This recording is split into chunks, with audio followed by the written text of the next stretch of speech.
ठंड में गरीब बहू के चटपटे छोले भटूरे।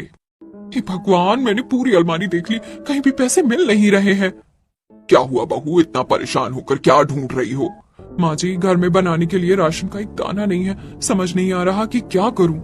गरिमा और प्रभा परेशान होकर एक दूसरे से बात कर ही रही थी कि इतने में कुशल और माही भी खेल कर आ जाते हैं। मम्मी, मुझे बहुत ठंड लग रही है, देखो ना, आज मेरा स्वेटर खेलते हुए फट गया। मम्मी, मुझे नया स्वेटर खरीद दो ना। हाँ मम्मी, मेरे स्वेटर में भी बहुत सारे छेद हो गए हैं, मेरे लिए भी स्वेटर खरीद दो। मम्मी, मुझे बहुत भूख लगी है, कुछ खाने के लिए दो ना। बच्चों, अभी तो खाने के लिए कुछ भी नहीं है, लेकिन तुम लोग थोड़ा सा इंतजार कर लो। जैसे ही तुम्हारे पापा काम से लौटेंगे, मैं तुम लोगों के लिए अच्छा अच्छा खाना बनाऊंगी और उनसे स्वेटर खरीदने के लिए भी कहूंगी। अब सच कह रही हो मम्मी, आप सच में बेस्ट हो। इतना कहकर बच्चे वापस खेलने के लिए चले जाते हैं और घर पर प्रभा रसोई में बैठकर राशन के बर्तन झांकती है, लेकिन उसे किसी भी डिब्बे में कुछ भी नहीं मिलता। इससे गुस्सा होकर प्रभा, नीरज, तू हमेशा किताबों में ही घुसा रहता है। घर की हालत इतनी खराब है, घर पर खाने के लिए एक दाना नहीं है और तुझे कोई फर्क नहीं पड़ता। नीरज, जो एक कोने में बैठकर बड़ी ध्यान से अपनी पढ़ाई कर रहा था, प्रभा की बात सुनकर वो पढ़ाई से ध्यान हटाता है और प्रभा को देखकर पूछता है, क्या हुआ माँ, आप मुझे कभी पढ़ने क्यों नहीं देती हैं? आपको पता है ना मुझे डॉक्टर बनना है, इसलिए मैं दिन रात एक करके पढ़ाई कर रहा हूँ। नीरज, तुझसे कितनी बार कहना पड़ेगा, हम लोग बहुत गरीब हैं, इतने बड़े बड़े सपने मत देख। सारा दिन किताबों में पड़ा रहता है, ये नहीं कि बाहर जाकर कुछ काम करके दो पैसे कमा कर ले आए। माँ, बस हो गया, आप हमेशा मुझे और मेरी पढ़ाई को ताना देती हो। आपको पैसे चाहिए ना, तो रुको, मैं बाहर जाकर कमा कर लाता हूँ। नीरज अपनी माँ से गुस्सा होकर काम ढूंढने के लिए निकल जाता है। इस कड़कड़ाती ठंड में कितनी ठंडी हवा चल रही है, कहीं काम मिलने से पहले ही मेरी कुल्फी न जम जाए। नीरज कई कारखानों में जाकर काम के लिए पूछता है, लेकिन उसे कहीं भी कोई भी काम नहीं मिलता। फिर आखिर में वो परेशान होकर सब्जी मंडी जाता है, जहाँ उसे गाड़ी में माल लोड करने का काम मिल जाता है। चलो अच्छा है, मुझे कोई काम तो मिला, कम से कम 2 घंटे काम करके मैं 200 रुपए कमा लूंगा। नीरज ठंड में कांपते हुए एक एक बोरी उठाकर उसे ट्रक में लोड करता है। कुछ ही देर में वो सारा सामान ट्रक में लोड कर देता है। अरे भाई लड़के, तुमने तो बहुत जल्दी मेरा सारा माल ट्रक में लोड कर दिया है, ले तेरे 200 रुपए। नीरज धनीराम से पैसे लेकर सीधे बनिए की दुकान पर जाकर थोड़ा बहुत राशन लेकर घर आ जाता है। माँ, अब खुश हो जाओ, देखो मैं राशन ले आया हूँ और अब मैं पढ़ने जा रहा हूँ, मुझे डिस्टर्ब मत करना। प्रभा नीरज से राशन लेती है और नीरज बहुत ही कम सामान लेकर आया था, तो गरिमा सिर्फ दाल चावल बनाती है। शाम हो गई थी। समीर और ओम प्रकाश दोनों कांपते हुए घर लौट रहे थे। आज तो ठंडी हवाएं कांटे की तरह चुभ रही हैं। मुझे कहीं सर्दी न लग जाए। अरे बेटा, ठंडी से ज्यादा तो मुझे अभी घर की चिंता हो रही है। सेठ बंसीलाल ने आज भी हमारी पगार नहीं दी। ओम प्रकाश और समीर सेठ बंसीलाल के कारखाने में काम करते थे, जो बिस्किट बनाने का काम करती थी। बंसीलाल एक नंबर का खड़ूस आदमी था। वो गरीबों को हमेशा परेशान करता था। अपनी गरीबी से परेशान समीर और ओम प्रकाश दोनों ठंड में कांपते हुए घर आते हैं। गरिमा, मुझे बहुत ठंड लग रही है, जल्दी कुछ करो ना। समीर जी और पिताजी, आज तो आप लोग बहुत ही ज्यादा कांप रहे हैं। माँ जी, आप जल्दी से इन्हें अंगीठी के सामने बिठाइए, तब तक मैं गर्म पानी करके लाती हूँ। प्रभा फटाफट से अंगीठी चलाकर अपने पति और बेटे के सामने रख देती है। इतनी देर में गरिमा भी गर्म पानी करके आती है और समीर और ओम प्रकाश को देती है। आप दोनों फटाफट से गर्म पानी पी लीजिए, इससे आपके शरीर को गर्माहट मिलेगी और सर्दी भी भाग जाएगी। समीर और ओम प्रकाश दोनों गर्म पानी पीते हैं, जिससे उनका कांपना बंद हो जाता है। थोड़ी देर में सभी खाना खाने के लिए बैठ जाते हैं। प्रभा सभी को चावल और पानी जैसी दाल देती है, जिसे देखकर, मम्मी, आज भी वही फीकी वाली दाल बना दी आपने। बच्चों, अभी दाल चावल खा लो, कल मैं पक्का तुम्हारे लिए अलग सा खाना बनाकर खिलाऊंगी। नहीं मम्मी, मैं नहीं खाऊंगा। मेरे स्कूल में सभी अपनी मम्मी के हाथ का बना चटपटा खाना लेकर आते हैं, लेकिन आप हमें सिर्फ सूखी रोटी और अचार देती हो। मम्मी, स्कूल के बच्चे हमारे टिफिन का काफी मजाक उड़ाते हैं। एक तरफ जहाँ बच्चे अच्छा चटपटा खाना खाने की जिद करते हैं, तो वहीं दूसरी तरफ पड़ोस के राजवीर के घर से गर्मा गर्म चटपटे छोले भटूरे की खुशबू आती है। अरे वाह, छोले भटूरे की कितनी अच्छी खुशबू आ रही है। इस चटपटे छोले भटूरे के आगे तो ये दाल चावल मुझसे खाई नहीं जा रहे हैं। अपनी चटोरी जुबान को काबू में रखो। तुम्हें समझ नहीं आता क्या? बच्चे भी चटपटा खाना चाहते हैं, कम से कम उनके सामने तो ऐसी बात मत करो। प्रभा से डांट खाने के बाद ओम प्रकाश चुप हो जाता है और सभी खाना खाने लगते हैं। लेकिन अपने घर वालों को छोले भटूरे के लिए तरसता देखकर गरिमा की आंखों में आंसू आ जाते हैं। अगली सुबह फिर से गरिमा बच्चों के टिफिन में सूखी रोटी और अचार दे देती है। बच्चे टिफिन लेकर स्कूल चले जाते हैं कि तभी माँ जी, हमारी पड़ोसी कोमल बता रही थी कि थोड़ी दूर पर एक नई कोठी में एक परिवार रहने के लिए आया है और उन्हें काम करने वाले की जरूरत है। मैं सोच रही हूँ उनके घर पर काम कर लूँ। गरिमा, मुझे नहीं लगता ये सही रहेगा। तुम हमारे घर की बहू हो, हमारे घर की इज्जत किसी और के घर पर जाकर काम करे, ये अच्छा नहीं लगता। माँ जी, मैं आपकी हिचक समझ रही हूँ, लेकिन अभी हमें पैसों की सच में जरूरत है। आप खुद देखो ना, घर पर सभी लोग अच्छा खाना खाने के लिए तरस रहे हैं। ठीक है गरिमा, तू कोमल के साथ जाकर काम की बात कर ले। गरिमा कोमल के साथ काम की बात करने के लिए चली जाती है। सुबह के 10 बज गए थे, लेकिन ठंड की वजह से धूप का कोई नामो निशान नहीं था और ठंडी हवाएं सन सन करके चल रही थी। कोमल, इस मुई ठंड ने तो मेरी हालत खराब कर दी है। वो नई कोठी कहाँ है? ये ठंडी हवाएं शूल की तरह चुभ रही हैं। गरिमा भाभी, ठंड तो सच में बहुत ज्यादा है, लेकिन क्या करें, मजबूरी है, काम तो करना ही पड़ेगा। बस कोठी आ ही गई है, ये सड़क पार करने के बाद हम अपनी मंजिल पर पहुंच जाएंगे। गरिमा और कोमल दोनों नई कोठी पहुंच जाती हैं, जहां कोमल घर की मालकिन निशा से गरिमा को उनके घर के काम करने के लिए रखने को कहती है। गरिमा, तुम घर का सारा काम कर लेती हो ना? देखो, ज्यादा गलती मत करना, वरना मैं पगार काट लूंगी। ठीक है मालकिन, मैं आपको शिकायत का एक मौका नहीं दूंगी। इस तरह गरिमा को निशा के घर साफ सफाई करने का काम मिल जाता है। गरिमा पहले ही दिन निशा के घर को साफ करके चमका देती है। अरे वाह गरिमा, तुमने तो बहुत ही अच्छा काम किया है। तुम्हें खाना बनाना आता है ना? एक काम करो, हमारे लिए जीरा राइस, चटपटी पनीर की सब्जी, रायता, तड़के वाली दाल, चटनी, सब कुछ बना दो। ठीक है मालकिन। गरिमा फटाफट से अपनी मालकिन के घर पर एक के बाद एक सारा खाना बनाती है। हमारे घर पर हर दिन पतली दाल और चावल बनती है, और यहाँ देखो कितना टेस्टी, स्वादिष्ट, चटपटा खाना बन रहा है। गरिमा सारा खाना बना देती है। निशा जब उसके हाथ का खाना खाती है तो अरे वाह गरिमा, तुम तो बहुत ही चटपटा और स्वादिष्ट खाना बनाती हो।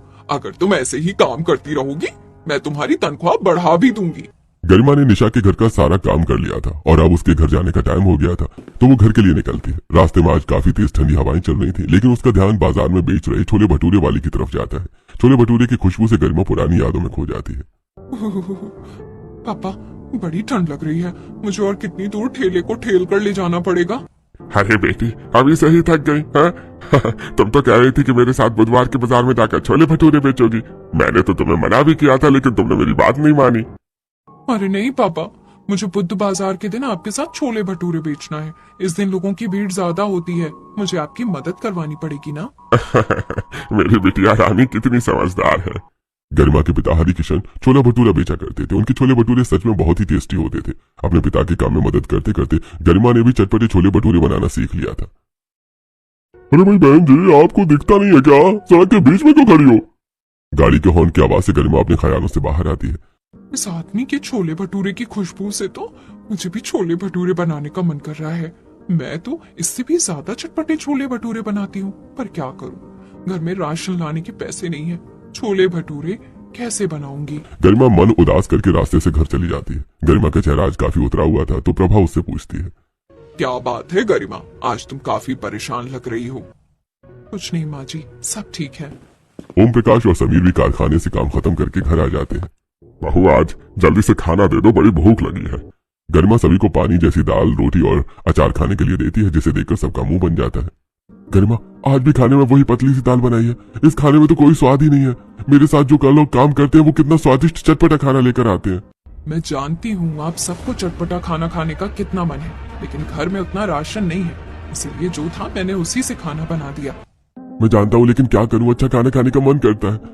आज तो एक आदमी चटपटे छोले भटूरे लेकर आया था। उसने मुझे एक भटूरे के साथ छोले खाने के लिए भी दिए, लेकिन मुझे और खाने का मन कर रहा था।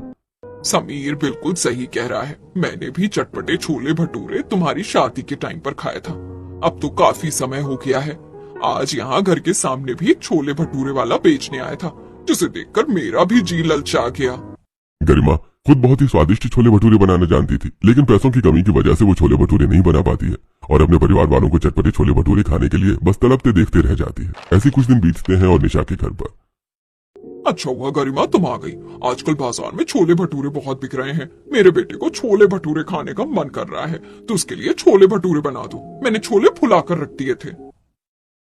मेरे परिवार वाले, खासकर कुशल और माही, पता नहीं कितने दिन से छोले भटूरे खाना चाहते हैं, लेकिन आज मुझे दूसरे के लिए चटपटे छोले भटूरे बनाने पड़ेंगे। गरिमा किचन में जाती है और फिर कुकर में फूला हुआ चना, नमक और पानी डालकर 4 से 5 सीटी में नरम करके उबालती है और दूसरी तरफ वो भटूरे का मैदा गूंथ कर उसे 2 घंटे के लिए सॉफ्ट होने के लिए रख देती है। मैंने मैदा तो लगा दिया है, अब छोले का मसाला तैयार करना है। गरिमा बारीक बारीक प्याज टमाटर काटती है और फिर छोले का मसाला तैयार करती है। वो कढ़ाई में तेल गरम करती है और फिर जीरा तेज पत्ता डालकर प्याज टमाटर अदरक को अच्छे से भूनती है। फिर उसमें नमक कश्मीरी लाल मिर्च डालकर अच्छे से मिलाती है। मसाला जब तैयार हो जाता है तो गरिमा उसमें उबले हुए छोले डालकर थोड़ा पानी डालकर पकने के लिए रख देती है। अरे वाह, चटपटे छोले भटूरे की ऐसी खुशबू तो बाजार से भी नहीं आती है। मुझे तो खुशबू से ही जोरों की भूख लग रही है। निशा, तेरे घर से तो चटपटे छोले भटूरे की कितनी अच्छी खुशबू आ रही है। माफ करना, लेकिन इस खुशबू की वजह से मेरा भी मन कर रहा है चटपटे छोले भटूरे खाने का। अरे, इसमें माफी मांगने वाली कौन सी बात है? तू मेरी पड़ोसी ही नहीं है, बहुत अच्छी दोस्त भी है। अब तू आ गई है तो चटपटे छोले भटूरे खाकर ही जाना। किचन में गरिमा ने भी चटपटे छोले बना लिए थे। अब वो गर्मा गर्म भटूरे बना रही थी। थोड़ी देर में चटपटे छोले भटूरे बनकर तैयार हो जाते हैं और गरिमा सभी को छोले भटूरे परोसती है। साथ में वो प्लेट में नींबू और अचार भी देती है। जैसे ही सभी गरिमा के हाथ के चटपटे छोले भटूरे खाते हैं वैसे ही। गरिमा, तुम तो शेफ नहीं मास्टर शेफ हो। इतना चटपटा और टेस्टी छोले भटूरे तो रेस्टोरेंट और ढाबे पर भी नहीं मिलता है। सच में तुम्हारे हाथ के बने चटपटे छोले भटूरे खाकर तो मजा ही आ गया। निशा बिल्कुल सही कह रही है गरिमा, तुम्हारे छोले भटूरे की बात ही अलग है। मैंने कई जगहों पर छोले भटूरे खाए हैं, लेकिन तुम्हारे चटपटे छोले भटूरे का स्वाद मेरी जुबान पर चढ़ गया है। तुम बता सकती हो तुम्हारे छोले भटूरे का स्वाद इतना अलग क्यों है? मेरे छोले भटूरे का स्वाद इसलिए अलग है क्योंकि मैं दिल्ली स्टाइल स्पेशल छोले भटूरे बनाती हूँ, जो बहुत ही चटकदार और चटपटा होता है। मैंने अपने पिताजी से चटपटे छोले भटूरे बनाना सीखा है। यार गरिमा, तुम्हें तो दुकान खोल लेनी चाहिए। इतने लाजवाब चटपटे छोले भटूरे कहीं नहीं बिकते हैं। अगर तुमने दुकान खोल ली तो मैं और निशा हर दिन तुम्हारी दुकान पर चटपटे छोले भटूरे खाने के लिए आया करेंगी। निशा और उसकी पड़ोसी की गरिमा के हाथ का बना चटपटा छोला भटूरा बहुत ही ज्यादा पसंद आता है। निशा के घर पर काम करने के बाद गरिमा घर लौटती है और रास्ते में आज तो छोले भटूरे बनाने की वजह से काफी सारे बर्तन निकल गए थे। इतने ठंडे पानी से इतने सारे बर्तन धोने के बाद तो मेरे हाथ लाल हो गए। मालकिन के घर पर हीटर की वजह से ठंड समझ नहीं आती है, लेकिन बाहर तो कड़कड़ाती ठंड है। निशा के घर से निकलने के बाद ही गरिमा को सर्दी लगने लगती है। वो जैसे तैसे घर आती है, वहीं बिस्किट के कारखाने में। अरे समीर बेटा, आज तो बड़ी जोरों की ठंड लग रही है। मुझसे तो बिल्कुल भी काम किया नहीं जा रहा। आज पगार मिलने वाली है और देखो ना, मैंने अभी तक टारगेट पूरा ही नहीं किया। पिताजी, इस बार तो ठंड की वजह से मेरी भी हालत खराब हो गई है। मैंने भी अपना टारगेट पूरा नहीं किया है। पता नहीं सेठ हमारे पैसे देगा भी या नहीं। अरे आगे तुम दोनों कामचोर बाप बेटे पैसे लेने के लिए। अरे पैसे लेने में तो तुम दोनों आगे रहते हो, लेकिन जब काम करने की बारी आती है तो तुम्हारे हाथ पैर नहीं चलते हैं। इस बार तो तुमने अपना टारगेट भी पूरा नहीं किया है। इस बार माफ कर दीजिए मालिक, अगली बार से ऐसा नहीं होगा। हम लोग अगली बार टारगेट पूरा कर लेंगे। अरे देखो, मैंने ये खैराती नहीं खोल रखी है। तुमने काम पूरा नहीं किया है, इसलिए इस बार तुम दोनों को 12,000 रुपए ही मिलेंगे। अरे ऐसा मत कीजिए मालिक, वैसे भी इस महीने पगार बहुत लेट से मिल रही है। घर में पैसों की बहुत जरूरत है। आप 3,000 रुपए मत काटिए। ओम प्रकाश और समीर दोनों सेठ के सामने काफी गिड़गिड़ाते हैं, मिन्नतें करते हैं, लेकिन वो उनका खड़ूस सेठ उनकी एक भी बात नहीं सुनता। मजबूर होकर दोनों बाप बेटे को 12,000 लेकर ही घर लौटना पड़ता है। और रास्ते में सोचा था इस बार जब पगार मिलेगी तो कुशल और माही को स्वेटर खरीद दूंगा। हम लोग भी बड़े हैं, फिर भी ठंड बर्दाश्त कर सकते हैं, लेकिन ठंड में तो बच्चों की हालत खराब हो जा रही है। अरे बेटा, मैंने सोचा था इस बार जब पगार मिलेगी तो हम लोग घर के लिए रजाई लेंगे, क्योंकि सोने में बड़ी दिक्कत होती है, लेकिन सब गड़बड़ हो गया।